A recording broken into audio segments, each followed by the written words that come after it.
Hello everybody, welcome or welcome back to my channel. My name is Lottie and today I am going to be attempting to give you some Spoopathon recommendations.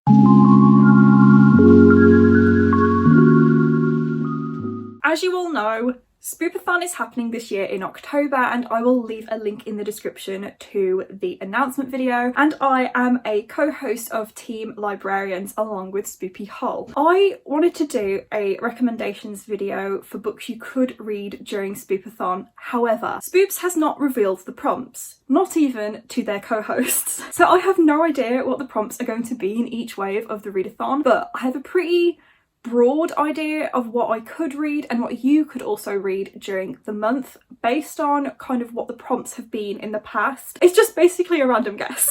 So I have several spooky and non-spooky books to talk to you about today, so let's get on with the recommendations. The first book I feel like is a pretty obvious choice to read during Spoopathon, and that is Royale by Koshun Takami, and this is Spoopy Hull's favourite book ever, so I feel like she is going to try and make people squeeze this onto their TBR. I have read this in the past and I loved it. It is such a fun, exciting read. Very Hunger Games if you have read that series. This could fulfill a plethora of prompts. It's a really chunky book, so it would fulfill something over 500 pages. It could fulfill a prompt for something on the cover, like a colour, because it's got red on it. It's also got people fighting on the cover. It's a dystopian. It's on a island, so it has like a remote setting. It could fulfill a variety of different prompts, and this is one I feel like Spoops would highly approve of on people's TBRs. It would not be a Spoopathon or an October TBR without some horror on it, especially Stephen King. So I've got here The Shining, which I have not read yet, but I could recommend any of Stephen King's books to read during October and during Spoopathon. I think this one is Spoops' favourite Stephen King book, which is kind of why I've just pulled it off the shelf, but you could literally read any of them. They are basically all horrors or thrillers or crime books in some format, so they could fulfill a spooky type prompt. Some of them are also extremely long, so they can fulfill long book prompts. But Mr. King has also written several novellas that will fulfill a short book prompt as well, so you could really use these however you want to. These new editions as well come in loads of different colours, and I feel like one of the team prompts could possibly be to read a book that has your team colour on it. So for example, the Librarians team colour is pink, the Cougars team colour is purple, the Insomniacs team colour is green, and the Harpies team colour is yellow. So loads of these books will fulfill kind of team colour prompts because they've got those colours on them. A great option for readathons is to read graphic novels. So these are 3 graphic novels I would like to read this spooky season. We've got Mooncakes here, I've also got Sad Ghost Club, and I've also got Sheets, and these are all spooky, Halloween, autumnal themed, but you could probably read any graphic novel and it would likely fit. Spoops has their own graphic novel book club, the Queer Picture Book Club, so I feel like they are going to try and get more people to read graphic novels, I feel like, during the readathon. And because of the spooky season, I would really like to try and read these 3 during the month. But you could literally go with anything. Heartstopper is an option. One of my favourite comic series is Life is Strange, and I also really enjoy Saga as well. So you could literally go for any kind of graphic novel you want, and I feel like it would be a really good choice for the readathon because they are really quick and easy to get through. Spoops is also a big advocate for reading diverse books, and especially for reading queer books. So 2 queer books that I can recommend are The Miseducation of Cameron Post and Gay Club, which is by Simon James Green, and this one is by Emily M. Danforth. This is one of my favourite books of all time. It is kind of a historical fiction about this girl who gets sent to a gay conversion camp, and it spans like her entire life. It's a really chunky book. It's a contemporary, and obviously it's also queer. And I haven't read Gay Club yet, but it has a rainbow cover. It is about queer people, and it was also one of Spoops' favourite books of the year, so I feel like they would highly approve of a book like this on people's TBRs. Something special about this edition for me is that it is signed, so I feel like if there was a kind of prompt that was something along the lines of read a special edition, read a signed book, for example, I could fit this on to that prompt. But if you have any kind of special edition or signed book, or a book that is special to you, Jesus Christ. It could fulfill any sort of prompt like that if it were to come up. This year's Spoopathon theme is a zombie apocalypse, so I feel like it would not be a complete recommendations video without recommending a zombie book. This is one of my favourite zombie books, and it is the first book in the Enemy series by Charlie Higson. And this follows groups of loads of different kids living in London during a zombie apocalypse. It has several different timelines that it covers, and it kind of all interconnect. The books aren't necessarily chronological, and I really like that about it. It was also a really fun series to read, so I feel like this is a really good one to recommend. It is really graphic and gory and obviously about zombies. It has mysteries, it's just really thrilling as well, so I feel like this could be a really good one to read during the readathon. And then some that I haven't read yet, this one is Feed by Mara Grant, which is also set during a zombie apocalypse, and this is about journalists. Other than that, I don't really know much about it, but it is the first in a series, so if there was a prompt along the lines of start a series or continue a series,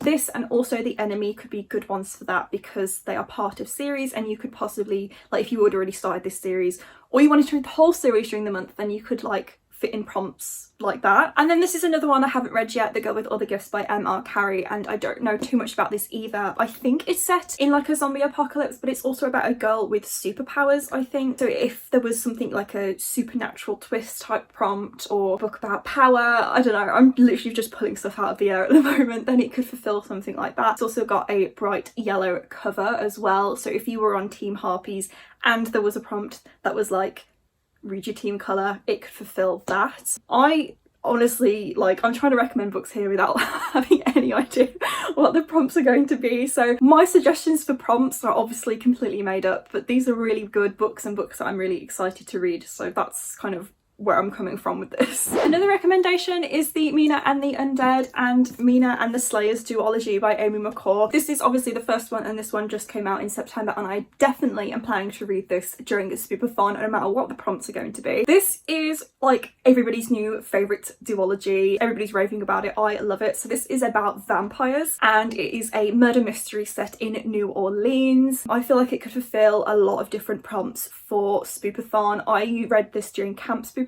in August, and I think I use it for prompts like thrilling, read a book with murder in it. There's loads of different stuff you could use this for. This one has also got a lot of horror movie references, got references to Interview with a Vampire, it's got a spooky setting, it's kind of like got a modern gothic story as well. I feel like these both will be able to fulfill a lot of different prompts that could come up during the readathon. Something a little bit more dark academia for the spooky season, I am potentially going to be reading The Atlas 6 by Olivia Blake. This is the first in a series. I've got the Illumicrate edition here, and this again, it's a dark academia, but I don't know too much about it, but with the sort of academia spooky eerie type vibes I get from it, I feel like it could fulfill some prompts along those lines. And then another one I'd really like to get to this spooky season is Babel by R.F. Kuang. I've got the Fairy Loot edition here, and again, this is like a dark academia fantasy with like spooky settings. It's this one specifically set in Oxford, so I feel like the kind of vibes I get off these two books may fulfill prompts that could come up during Spoopathon. Another option could be Malice by Heather Walter. This is a Sleeping Beauty retelling. It is sapphic as well, and it features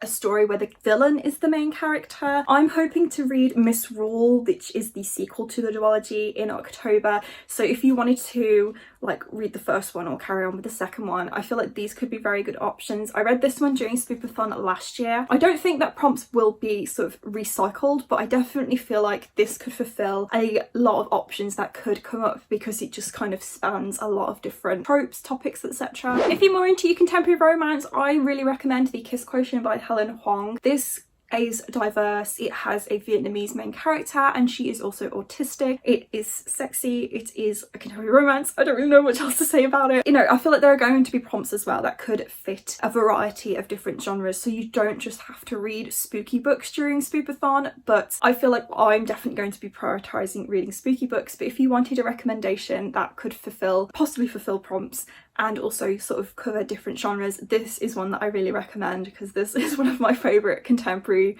books. The books in this series also tend to deal with quite serious topics as well, so if there was a prompt that was kind of along those lines, it could fulfill something like that. So this has been a really quick video, but I'm just kind of reeling off some books that I would really recommend to people and that could fulfill prompts potentially during Spoopathon. If there was, for example, a prompt that is like a host recommends type one, then you can use any of the books that I talked about in this video for that as well. I am so excited for Spoopathon and I am so annoyed I don't know what the prompts are. I like to plan a TBR. I'm very much a mood reader, but I like to be able to plan kind of what I want to read during the month. So hopefully the prompts will be able to meet several of the books that I'm hoping to read this month. I think Spoops has said there's going to be 10 prompts in each wave, so there's going to be about 40 prompts, possibly more, during the whole month. That is a lot of prompts, so you do not need to worry about reading a specific genre or a specific type of book depending on what you enjoy reading, because I'm sure you will be able to find something that in your own reading taste that will fulfill these prompts. So that is it for this video, guys. Thank you so much for watching. If you enjoyed this video, please give it a big thumbs up and let me know in the comments down below if you are going to be joining in with Spoopathon this year and what team you are joining. Hint hint, you should join the librarians team because it is going to be the winning team. If you haven't already and you would like to be, please do consider subscribing. I post a new video every single week. And that's it from me today, guys. Bye!